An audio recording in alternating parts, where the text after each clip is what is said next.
மொழிக்காகவே ஒரு தெய்வம் உண்டென்றால் அது முருகப்பெருமான் மட்டுமே. தெய்வத்திற்காகவே ஒரு மொழி உண்டென்றால் அது நம் தமிழ்மொழி மட்டுமே.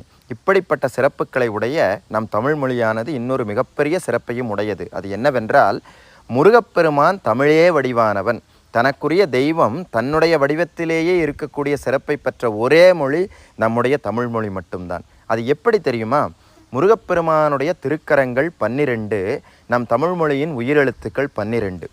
முருகப்பெருமானுடைய விழிகள் 18, அதாவது முகத்திற்கு 3 விழிகள் வீதமாக 18 விழிகளை உடையவன் முருகப்பெருமான். நம்முடைய தமிழ்மொழியில் 18 மெய்யெழுத்துக்கள் உண்டு. முருகப்பெருமானுடைய ஆயுதமானது உமையம்மை வழங்கிய அந்த வேலாயுதம் 1.